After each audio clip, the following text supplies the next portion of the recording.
सुबह से जो चर्चा चल रही है उसको मैंने बारीकी से सुना है। मुझे लगता है या तो निर्दोष भाव से या तो राजनीतिक कारणों से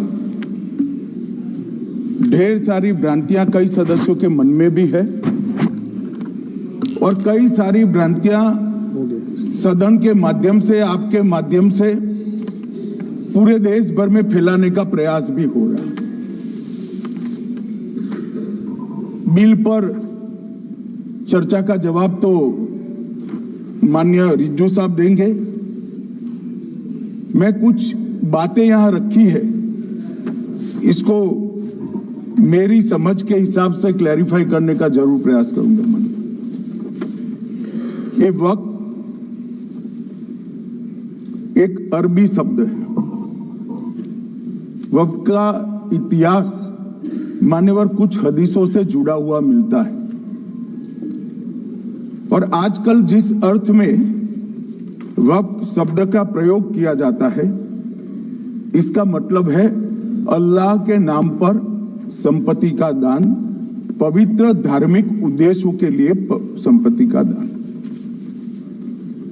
मान्यवर वक्त का समकालीन अर्थ, अभी जो अर्थ हम समझ रहे हैं, वो इस्लाम के दूसरे खलीफा श्री उमर के समय में अस्तित्व में आया।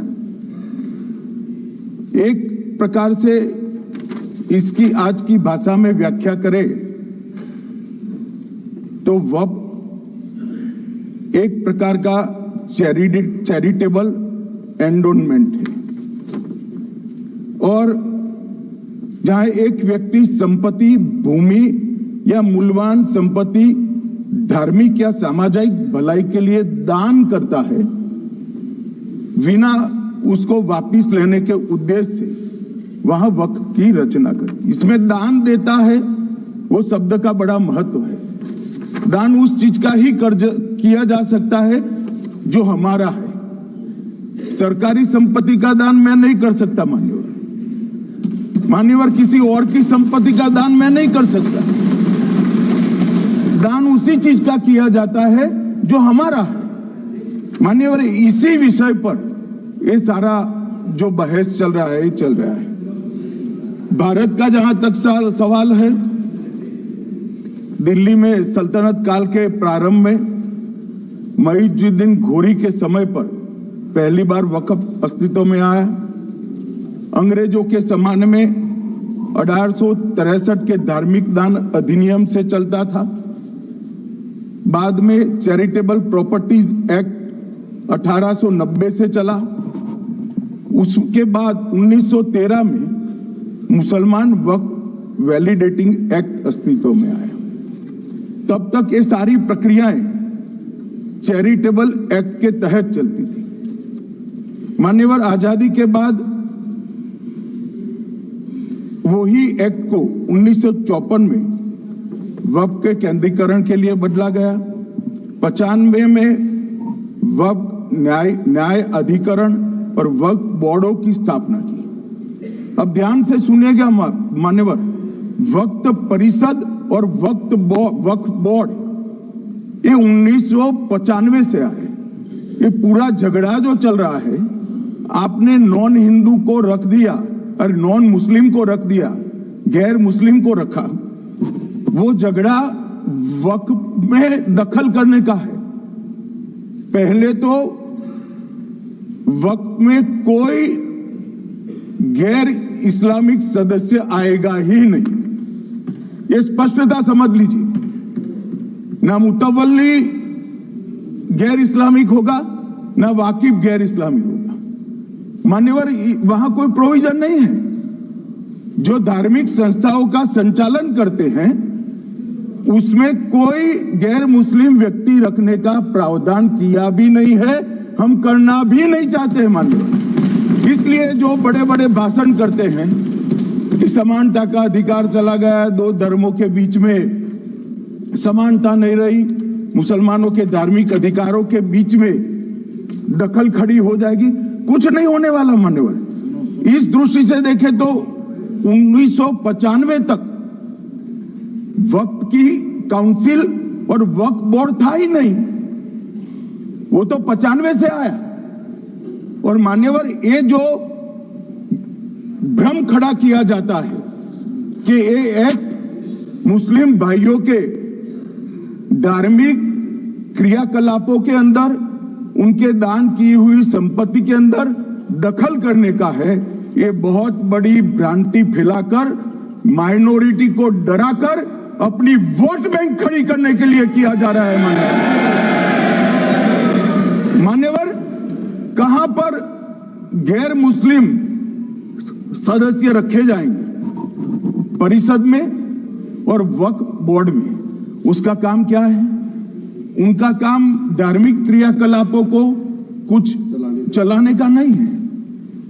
वो शुद्ध रूप से वक्फ का जो कानून, दान के लिए किसी ने दी हुई संपत्ति, उसका एडमिनिस्ट्रेशन अच्छे से चल रहा है नहीं चल रहा है, कानून के हिसाब से चल रहा है नहीं चल रहा है, या तो दान जिस चीज के लिए दिया गया, इस्लाम धर्म के लिए दिया गया, गरीबों के भोजन के लिए दिया गया, गरीबों के उद्धार के लिए, वो उद्देश्य के लिए इसका उपयोग हो रहा है नहीं हो रहा है, इसका नियमन करने का काम है मान्यवर। अब मैं इसको मान्यवर बाकी सारे धर्मों के साथ कंपैरिजन करते हैं और कहते हैं दखल किया है।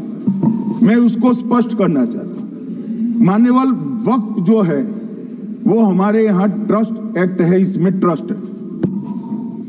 तो ट्रस्ट के अंदर जो ट्रस्ट को बनाते हैं वो ट्रस्टी होते हैं और एक मैनेजिंग ट्रस्टी होते हैं।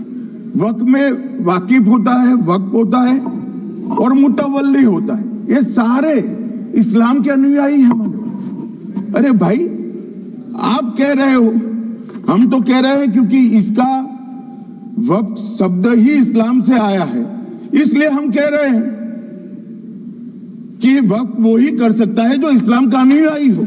अब आप उसका विरोध कर रहे हो, तो आप तो वक्फ में भी नॉन इस्लामिक आदमी चाहते हो। मान्यवर, क्या कह रहे हैं? हम इसलिए कह रहे हैं कि वक्फ वो ही कर सकता है जो प्रैक्टिसिंग इस्लाम को प्रैक्टिस करता होगा, क्योंकि मान्यवर इसकी उत्पत्ति ही इस्लाम के सिद्धांतों से हुई। अब मान्यवर, वक्फ धार्मिक हुआ, वक्फ बोर्ड नहीं हुआ, वक्फ परिषद भी नहीं हुई। अरे सुनो भाई, मान्यवर, ट्रस्ट के अंदर ट्रस्टी जो होते हैं, जो चर्च होगा तो क्रिश्चियन होंगे, पारसी भी होंगे, पारसी के लिए वो ट्रस्ट होगा, तो हिंदू होगा तो हिंदू के लिए। अब चैरिटी कमिश्नर हम कहेंगे कि भाई मुस्लिम क्यों आया?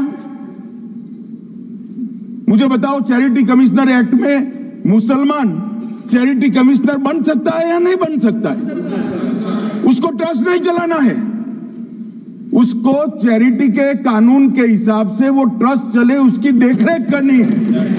ये धार्मिक नहीं है, ये धर्म का काम नहीं है मान्यवर, ये एडमिनिस्ट्रेटिव वर्क है। और इसलिए तो फिर चैरिटी कमिश्नर हिंदू होगा तो वो क्रिश्चियनों के ट्रस्ट का कैसे देखरेख करेगा?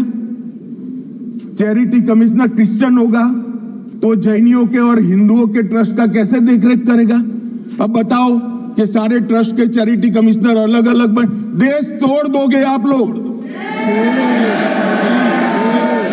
तोड़ दोगे। हमने साहब, मैं अभी भी आपके माध्यम से, इस सदन के माध्यम से देश भर के मुसलमान भाइयों बहनों को कहना चाहता हूं, आपके वक्फ में एक भी नॉन मुस्लिम नहीं आएगा। ये एक्ट में ऐसा कोई प्रावधान नहीं। मगर जो वक्फ बोर्ड है और वक्फ परिषद है, उसका काम क्या है? वक्फ की संपत्तियां मान्यवर बेच खाने वाले लोगों को पकड़कर इसके बाहर निकालने का, वक्फ के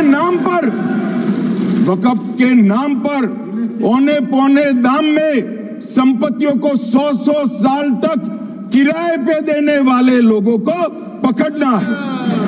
वक्फ का जो पैसा होता है, इनकम जो गिरती जा रही है, जिसके माध्यम से माइनॉरिटी का विकास करना है, माइनॉरिटी को आगे बढ़ाना है, इस्लाम धर्म की सारी धार्मिक संस्थाओं को पुख्ता करना है।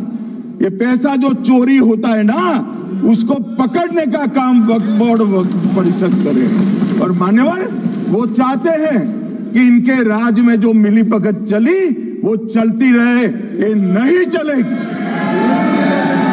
ये नहीं चलेगी। और मान्यवर, मैं आज आपको बताना चाहता हूं क्या स्थिति हुई है। मान्यवर, सबने कहा, रिपीटेशन भी होगा, परंतु मैं कहना चाहता हूं मान्यवर कि वक्फ के 2013 में जो अमेंडमेंट्स आए, अब बिल किरण भाई का है, मगर मैं कह सकता हूं कि वक्फ का 2013 का अमेंडमेंट न किया होता तो ये बिल लाने की शायद जरूरत न पड़ती। सब कुछ अच्छा चलता था। 14 में चुनाव आने वाला था, 13 में रातों रात तुष्टीकरण करने के लिए वक्फ कानून को एक्सट्रीम बना दिया गया। और मान्यवर, इसके कारण क्या हुआ? इसके कारण दिल्ली लुटियन की 123 वीवीआईपी संपत्ति कांग्रेस सरकार ने जब चुनाव मुहाने पर थे, 25 दिन दूर था, वक्फ को देने का काम कर दिया। दिल्ली वक्फ बोर्ड ने उत्तरी रेलवे की भूमि वक्फ के नाम घोषित कर दी। हिमाचल में वक्फ की संपत्ति बताकर उस पर अवैध मस्जिद बनाने का काम किया। 250 हेक्टेयर क्षेत्रफल वाले 12 गांव पर वक्फ का स्वामित्व हो गया तब तमिलनाडु में। और मान्यवर, तमिलनाडु के 1500 साल पुराने तिरुचेंदुरई मंदिर की 400 एकड़ भूमि को वक्फ की संपत्ति घोषित कर। ये जब मंदिर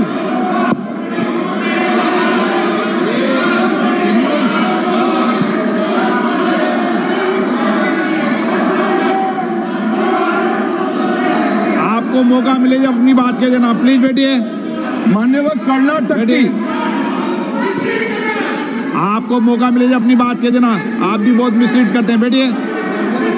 गृह मंत्री जी। मान्यवर, कर्नाटक की मणिपट्टी समिति का रिपोर्ट में पढ़ रहा हूं, इसमें मेरा कुछ नहीं है, खड़े मत हो जाना। ये मणिपट्टी समिति का रिपोर्ट है। 29,000 एकड़ भूमि वक्फ की बिजनेस के उपयोग के लिए किराए पर दे दी। मान्यवर, 2001 से 12 के बीच 2 लाख करोड़ की वक्फ की संपत्ति निजी संस्थानों को हस्तांतरित कर दी 100 साल की लीज पर। मान्यवर, बेंगलुरु में उच्च न्यायालय में बीच में पढ़ना पड़ा, 602 एकड़ भूमि को जब्त करने से रोकना पड़ा। विजयपुर कर्नाटक के होनवाड़ गांव की 1500 एकड़ भूमि पर दावा कर उसको विवाद में डाला और 500 करोड़ की संपत्ति जिस भूमि का मूल्य है वहां 5 स्टार होटल को महीने 12,000 रुपए के किराए से दे दिया। अब मान्यवर ये कहते हैं कि इसका हिसाब किताब न करो, इसकी देखरेख न करो। भाई, ये पैसा जो है देश के गरीब मुसलमान का है, ये गन्ना सोटों की चोरी के लिए नहीं, ये इसको रोकने के लिए। और इनके जो ठेकेदार बैठे हैं मान्यवर, ये यहां गरज गरज कर बोलते हैं, कुछ तो समझे बगैर बोलते हैं, कुछ समझ कर बोलते हैं। उनको लगता है कि इससे हम जीत जाएंगे। मान्यवर, कर्नाटक में दत्तापीठ के मंदिर पर क्लेम किया, तालीपरंबा 75 साल पुराने एक दावे के आधार पर 600 एकड़ जमीन का दावा किया और ईसाई समुदाय की भी ढेर सारी जमीनों पर कब्जा कर लिया गया। मान्यवर, आज देश के कई गणमान्य चर्च और चर्च के समूह वक्फ बिल का समर्थन कर रहे हैं। उनको लगता है कि इसका विरोध कर हम मुस्लिम भाइयों की सिंपैथी जीतकर अपनी वोट बैंक पक्का करेंगे, उसमें कोई फायदा नहीं होगा अखिलेश। इसलिए कि 4 साल में मुस्लिम भाइयों को मालूम पड़ जाएगा कि कानून तो उनके फायदे में है। और इसके साथ ये दक्षिण के सारे जो सांसद बोल रहे हैं, अपनी अपनी कॉन्स्टिट्यूएंसी में सारे चर्च को मान्यवर नाराज कर रहे हैं, उनको पता नहीं। सारे चर्च को नाराज करें, सारे चर्च ने रिजोल्व किया है कि हम खिलाफ इसका हम समर्थन करते हैं। मान्यवर, तेलंगाना में 66,000 करोड़ की 1700 एकड़ जमीन पर दावा कर दिया। असम में मोरीगांव जिले की 134 एकड़ भूमि पर दावा हुआ। बिहार का मैं लालू जी के कोर्ट के साथ बाद में बताता हूं। गुरुद्वारा से संबंधित हरियाणा की 14 मरला भूमि को वक्फ को सौंप दिया। और मान्यवर, प्रयागराज में चंद्रशेखर आजाद पार्क को भी वक्फ घोषित किया। और मान्यवर, महाराष्ट्र के वडानगे गांव में महादेव की मंदिर पर दावा किया। और बीड में कंकलेश्वर मंदिर की 12 एकड़ जमीन वक्फ बोर्ड ने जबरन ले ली।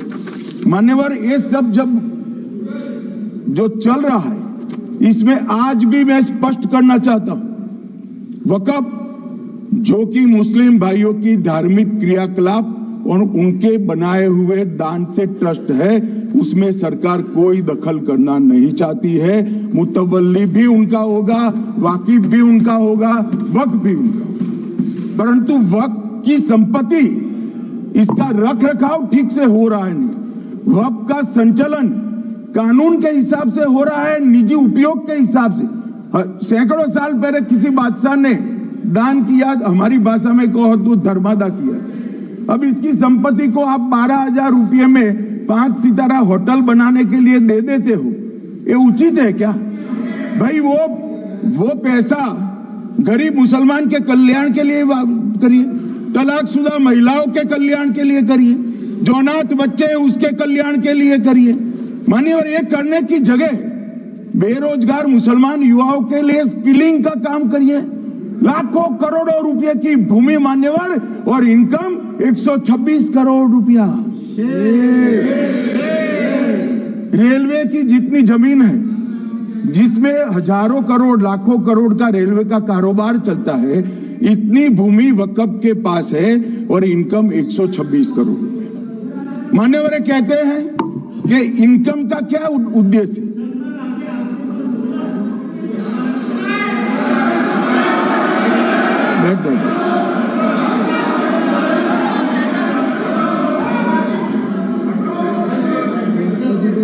मान्यवर, मैं दादा की टेंशन समझ रहा हूं, ये बंगाल के मुसलमान भी सुन रहे हैं, तो उनको टेंशन होना स्वाभाविक है। मान्यवर, लालू प्रसाद जी, आज आरजेडी के सारे सदस्य बोले, जब 2013 का अमेंडमेंट आया, मैं लालू जी का तो पूरा पढ़ना चाहता हूं, बाकी सदस्यों का सिर्फ टोकन पढ़ूंगा। लालू जी ने क्या कहा?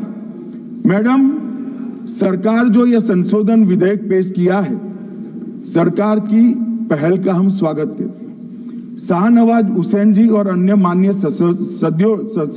सदस्यों ने अपनी बातों को यहां रखा, मैं उसका समर्थन करता हूं। आप देखिए, सारी जमीनें हड़प ली गई हैं, चाहे सरकारी हो या गैर सरकारी। वक्फ बोर्ड में जो काम करने वाले लोग हैं, उनके द्वारा सारी प्राइम लैंड को बेच दिया गया है। पटना में ही डाक बंगले की जितनी प्रॉपर्टी थी, सब पर अपार्टमेंट बन गए। इस तरह की काफी लूट खसोट हुई है। हम संशोधन विधेयक तो आपको अंत में लाए हैं, समर्थन करते हैं, लेकिन मैं चाहता हूं कि भविष्य में आप कड़ा कानून लाइए और ये जो चोरी करने वाले लोग हो, उनको जेल की सलाखों के पीछे। अब सब लालू प्रसाद की इच्छा इन्होंने तो पूरी नहीं की, नरेंद्र मोदी जी ने पूरी कर दी। ये लालू जी ने कहा था, एक कड़ा कानून लाइए। मान्यवर शरीफुद्दीन शरीफ, उन्होंने कहा, मंत्री जी समझते हैं कि शायद इससे मुसलमानों का वोट मिल जाएगा, लिहाजा मुसलमान लोगों ने भी खुद ही तबाही मचाई है। इसलिए मैं गुजारिश करूंगा कि इसके लिए आप सख्त कानून बनाइए, उनके हाथों में हथकड़ियां पहनाइए और जो उनके कब्जे किए हैं वो जमीनों बेचकर गरीब और तलाकशुदा मुस्लिम बहनों का कल्याण करिए। इसके बाद श्री हमीदुल्लाह सैयद लक्षद्वीप से थे, उनका भी इसी टोन का भाषण है। और मान्यवर, मैं आज की बात नहीं कर रहा हूं, 2013 का जो बिल कांग्रेस पार्टी लेकर आई, इसके विरोध में इनके समर्थकों ने जो कहा था, मान्यवर ये है। और क्या होगा भाई इससे? पारदर्शी ऑडिट होगी, आज ऑडिट ही नहीं हो रही। रिपोर्ट ऑनलाइन जमा करने की सिस्टम नहीं है, वो होगी, रिपोर्ट देनी पड़ेगी, बैलेंस शीट जमा करनी पड़ेगी, ऑडिट होगी, कैग के रिटायर्ड ऑफिसर ऑडिट करेंगे और मान्यवर पारदर्शिता आएगी। इससे क्यों डरना चाहिए किसी को? पारदर्शिता से क्यों? और वक्फ बोर्ड और वक्फ परिषद, इसका कोई ऑर्डर हम ऐसा नहीं लिख रहे हैं कि कोर्ट में नहीं जा सकते। आपने तो कर दिया था कि ये ऑर्डर को कोई कोर्ट में चैलेंज ही नहीं कर सकता, पूरा संविधान वहां समाप्त कर दिया मान्यवर।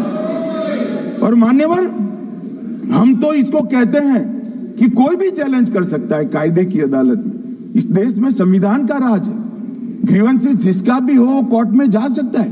2013 में जिसकी भूमि हड़पी, इसके ग्रीवेंसेस को भी कोर्ट के फोरम से बाहर करने का पाप एक कांग्रेस पार्टी ने किया। मान्यवर, एक अफवाह और फैला रहे, रिट्रोस्पेक्टिव इफेक्ट से आ रहा है। मैं स्पष्ट कर देना चाहता हूं, इस सदन में बोलने के वक्त जिम्मेदारी के साथ बोलना चाहिए। अगर ये कानून का पहला पेज और तीसरी तक धाराएं भी पड़ी होती तो इसमें स्पष्ट लिखा है, ये कानून का अमल जिस दिन पारित होने के बाद भारत सरकार नोटिफिकेशन बाहर निकालेगी, उस दिन के बाद होगा। मतलब रिट्रोस्पेक्टिव इफेक्ट नहीं है, मगर मुस्लिम भाइयों को डराया जा रहा है कि रिट्रोस्पेक्टिव इफेक्ट से आएगा। मान्यवर, ये कह रहे कलेक्टर क्यों रखा है? मुझे एक बात बताओ भाई, जो बता सकते हैं, अगर किसी मंदिर के लिए जमीन खरीदनी है तो जमीन की मालिकी किसकी है वो हमारे देश में कौन तय करता है? सबको मालूम है, कलेक्टर करता है सर, रेवेन्यू ऑफिसर वही है।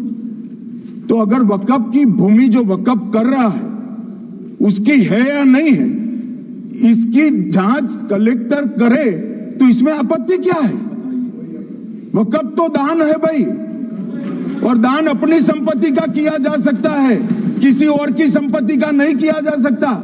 गांव में कोई बेचारा अमेरिका गया है 4 महीने पढ़ने के लिए, घूमने के लिए आता है तो कि वक्फ घोषित हो गया। कोई कारोबार करने के लिए दिल्ली आया, आता है तो कि वक्फ घोषित हो गया।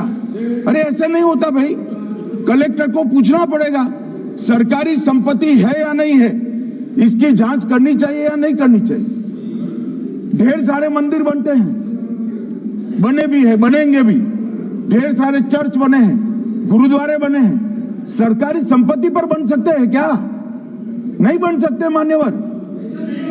जहां वक्फ की घोषणा होती है वो भूमि सरकारी है या नहीं है वो सत्यापित करना ही चाहिए, और कलेक्टर के अलावे इसको कोई सत्यापित नहीं। मान्यवर, इन्होंने मैंने पहले भी बताया मान्यवर, कोर्ट को भी रास्ते से निकाल दिया। मैं बाद में बात करता हूं मान्यवर, ये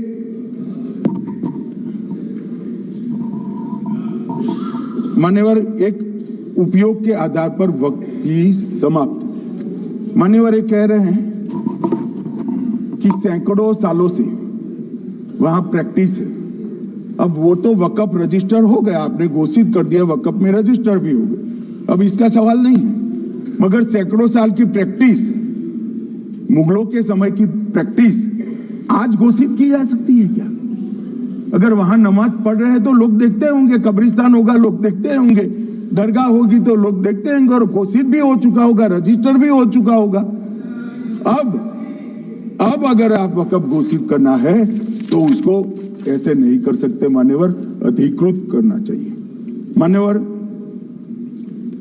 जो दूसरा सुधार लेकर आए किरण जी, वो ही है कि धारा 36 में वक्फ संपत्तियों को बिना किसी स्पष्ट प्रक्रिया से, मालिकी की प्रक्रिया से पंजीकृत नहीं किया जा सकता। मान्यवर, अपील का प्रावधान वर्तमान में अधिनियम में ट्रिब्यूनल के निर्णय के खिलाफ अपील करने का कोई प्रावधान नहीं है। ये दृष्टिभ्रम खड़ा कर रहे थे गोगाई जी कि हाईकोर्ट में जा सकते। हाईकोर्ट में सिविल सूट नहीं जा सकता, रीट के अधिकारों का उपयोग कर हाईकोर्ट में जा सकते। सिविल सूट में ज्यादा प्रोटेक्शन मिलता है मूल मालिक को। आपने सिविल सूट को खत्म कर दिया था।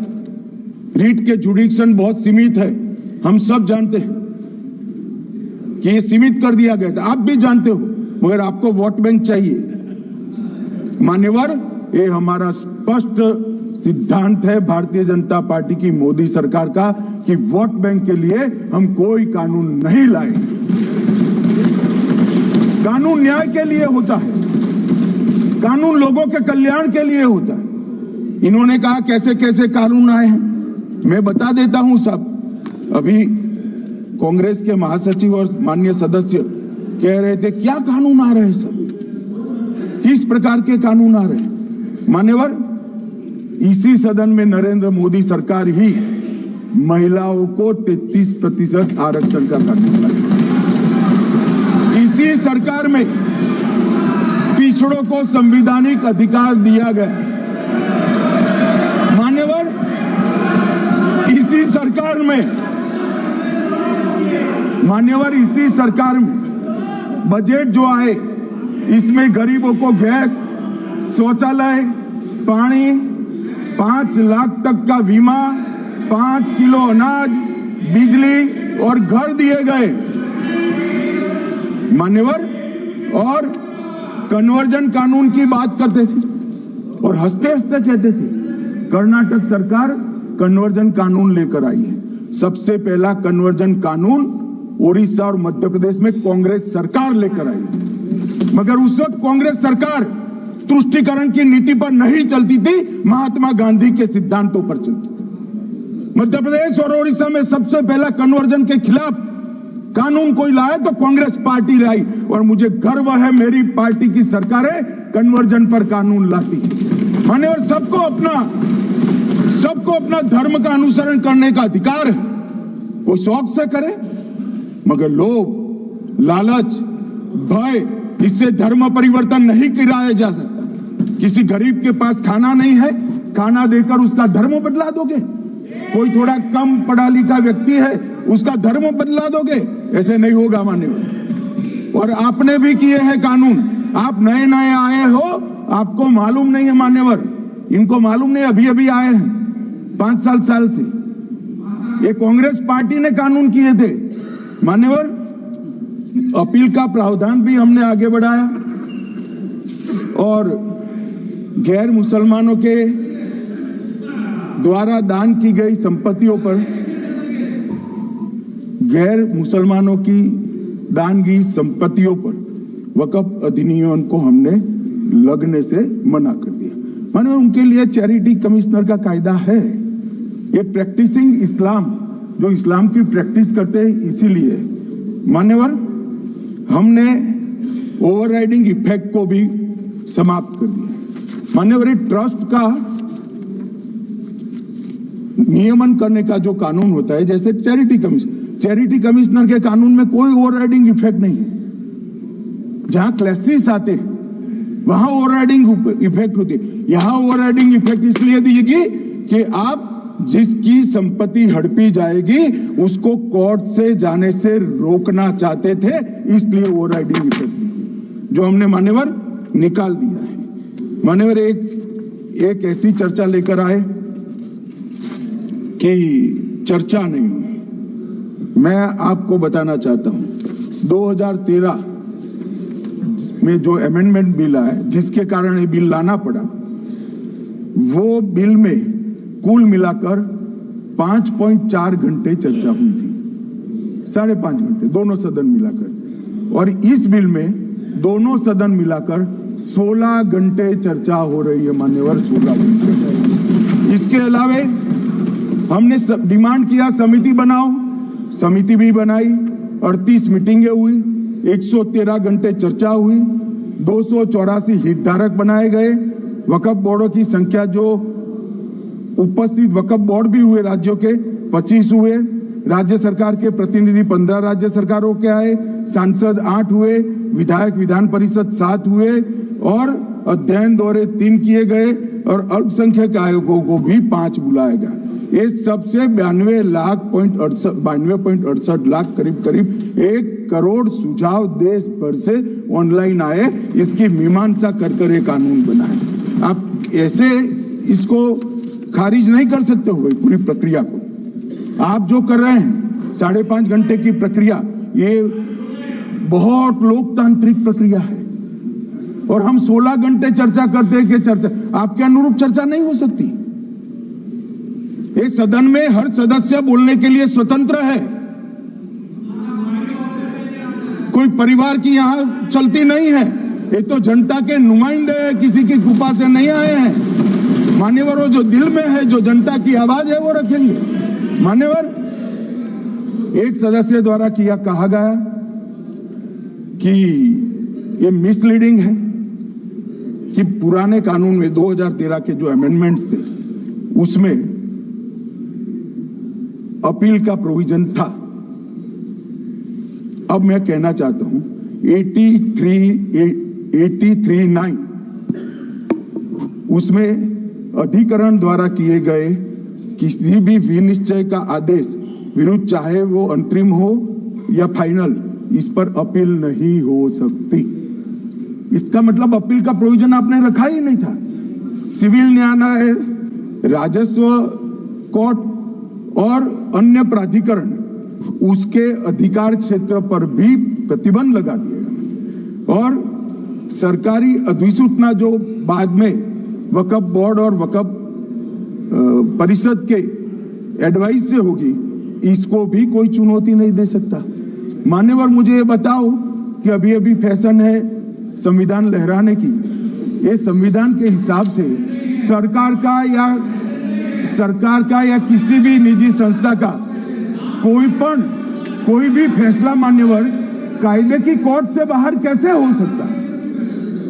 कोई भी फैसला, ये देश की अदालत वो फैसले तक रीच नहीं रखेगी। नागरिक ग्रीवेंसेस लेकर कहां जाएंगे? जिसकी भूमि हड़प कर ली गई वो कहां जाएगा? ऐसा नहीं चलेगा। आपकी वोट बैंक के लिए आपने किया था, हम खारिज कर रहे हैं, ऐसा नहीं चलेगा।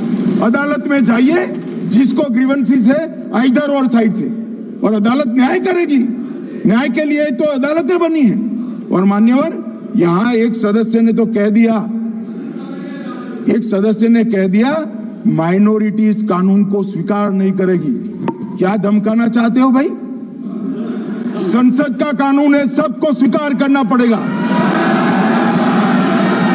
स्वीकार नहीं करेंगे मतलब क्या है? कैसे बोल सकते हैं कोई हम कानून को स्वीकार नहीं करेंगे? एक कानून भारत सरकार का है, हर एक पर बंधन करता होगा और इसको स्वीकार करना पड़ेगा। मान्यवर, ये हमने तो खैर वक्फ को छेड़खानी नहीं की। वक्फ बोर्ड और वक्फ परिषद के अंदर बदलाव किया है, मगर वक्फ के लिए भी क्या क्या जजमेंट आए। सैयद फजल पुकोया थंगल बनाम भारत संघ 10/11/28 को केरल उच्च न्यायालय ने उन्होंने कहा वक्फ बोर्ड एक स्टैट्यूटरी बॉडी है, यह मुस्लिम समुदाय का प्रतिनिधि निकाय नहीं है। इसका फंक्शनिंग मान्यवर एडमिनिस्ट्रेटिव है। धार्मिक क्रियाकलापों को तो वक्फ ने करना है, चाहे कब्रिस्तान हो, चाहे दरगाह हो, चाहे मस्जिद हो, चाहे चैरिटी का काम, वो वक्फ बोर्ड को नहीं करना है भाई। ये केरल हाईकोर्ट ने किया। इलाहाबाद हाईकोर्ट ने भी, उसने तो मुतवल्ली तक भी कहा है मगर हम मुतवल्ली तो जो धर्म का है वही रखेंगे।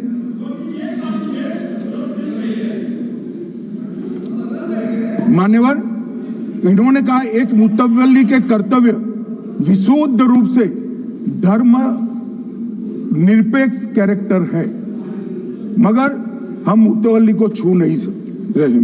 मान्यवर ये कह रहे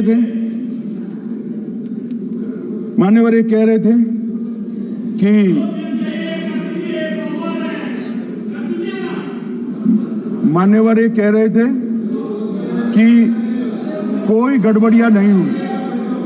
मान्यवर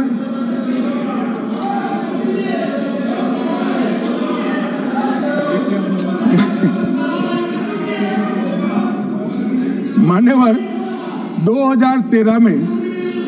2013 में अन्यायी कानून आया। भाई करने थोड़ा शांत हो जाइए। ये 26 के कारण डरे हुए और कुछ कारण नहीं। चुनाव जो है ना अक्टूबर में, 25 में जो चुनाव है इसके कारण डरे। मान्यवर भाई बैठ जाओ।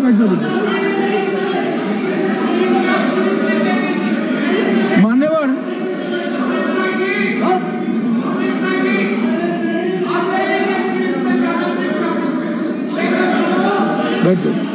बंगाल में आकर कहूंगा ये राजनीतिक हिसाब किताब का अखाड़ा नहीं है। छाती पर ठोक कर कहूंगा ज्यादा सिखाएंगे।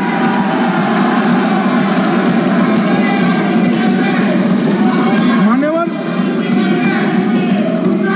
2013 के, अरे बैठ जाओ वकील साहब बैठ जाइए। मान्यवर 2013 में वो भी रिपीट होने वाले हैं।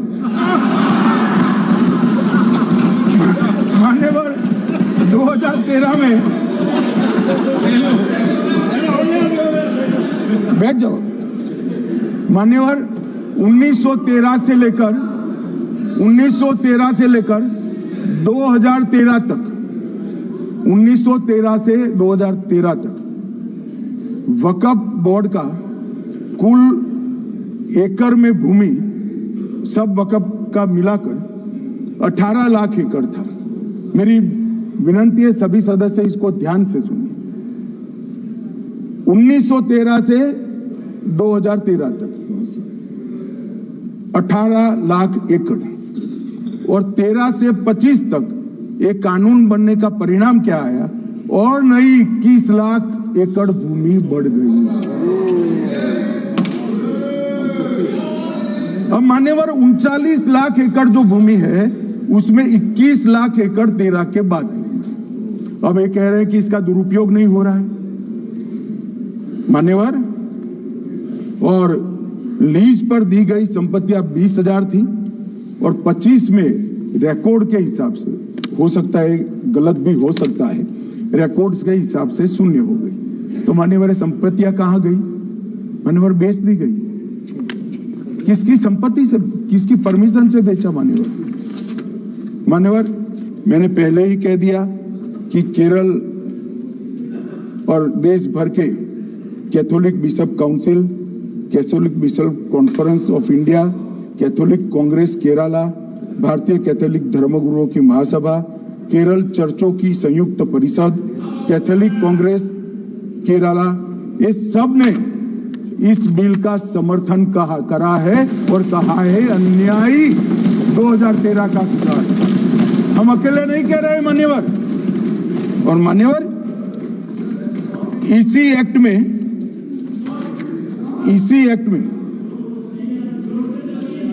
हमने एक बात कही कि जो योगदान था वक्फ बोर्ड का वो 7% से घटाकर 5% कर दिया। मान्यवर अब ये जो कह रहे हैं ये मुसलमान भाइयों के हित में कह रहे हैं, जिसका विरोध कर रहे हैं, या अहित में? अगर 7 से 5% हमने कम किया तो ये कहां जाएगा? वो वक्फ में रहेगा। वक्फ बोर्ड का कम किया है। जो मस्जिद चल रही है उसको हमने 2% बढ़ाया है।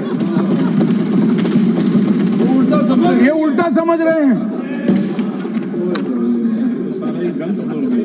मान्यवर, ये बिल जमीनों की सुरक्षा प्रदान करेगी। मान्यवर, किसी की जमीन अब घोषणा मात्र से वक़्फ नहीं बनेगी, उसको प्रोटेक्शन।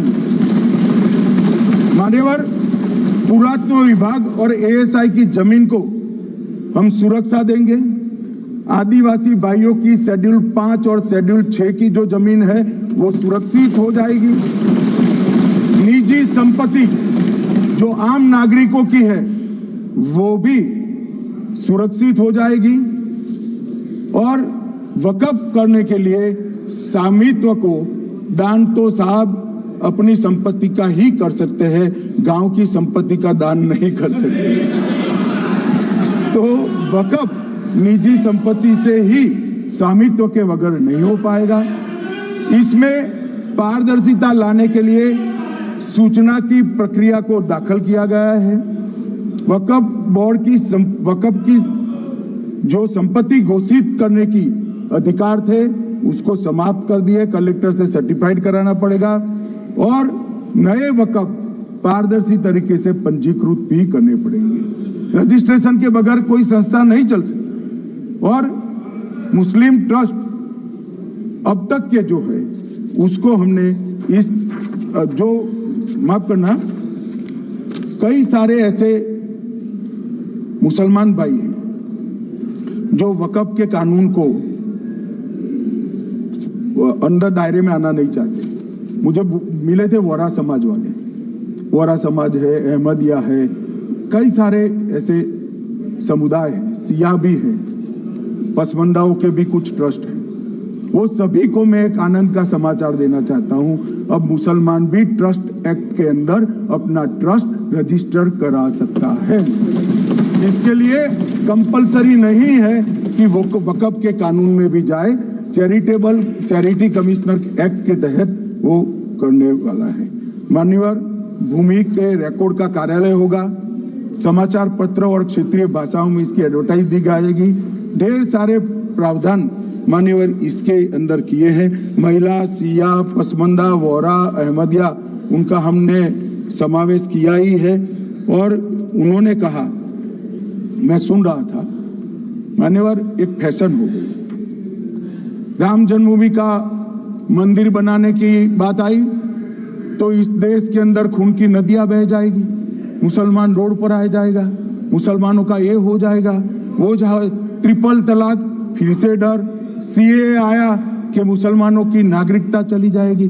जिन जिन ने भाषण किया है, एक मुसलमान की नागरिकता गई है तो बता दो। मुसलमान भी जानता है। और मैं तो आपके माध्यम से देश के मुसलमानों को अपील करना चाहता हूं, मान्यवर, मैंने बहुत झेला है। एक कहते थे कि सीए कानून मुसलमानों की नागरिकता लेने 2 साल हो गए, एक भी मुसलमान की नागरिकता गई है तो सदन के पटल पर रखी।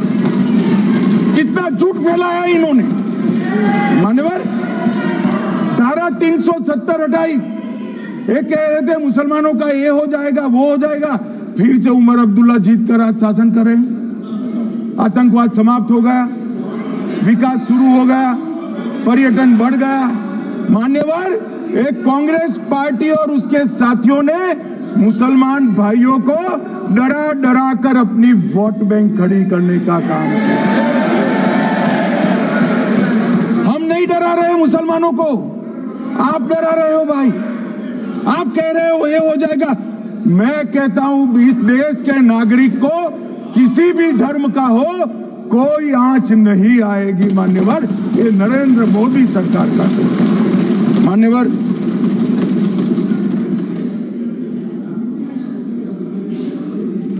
इनको मान्यवर ना पिछड़ों की चिंता है ना मुसलमानों की। ये सालों से जातिवाद और तुष्टीकरण इसके आधार पर काम करते हुए आए हैं और जातिवाद और तुष्टीकरण की राजनीति कर अपने परिवार की पॉलिटिक्स को आगे बढ़ाए हैं। मगर 2014 से मान्यवर जातिवाद, तुष्टीकरण और परिवारवाद को एक साथ नरेंद्र मोदी ने समाप्त कर कर विकास की राजनीति इस देश में प्रस्तावित। पॉलिटिक्स ऑफ परफॉर्मेंस, परफॉर्म करिए और चुनकर आइए। 3 टर्म मोदी जी को चुना है और 3 टर्म भारतीय जनता पार्टी की सरकार रहने वाली है। मेरी बात ठीक कर। मान्यवर, अंत में मैं किरण जी को बहुत बहुत बधाई देना चाहता हूं कि बहुत अभ्यास कर सारे दूषणों को निकालकर वक्फ कानून को शुद्ध, पारदर्शी और उद्देश्यों को समर्पित बनाने का काम रिज्जू साहब लेकर आए हैं। मैं इसका समर्थन करता हूं। ए.टी. मोहम्मद बशीर, आप कुछ बोलना चाहते थे?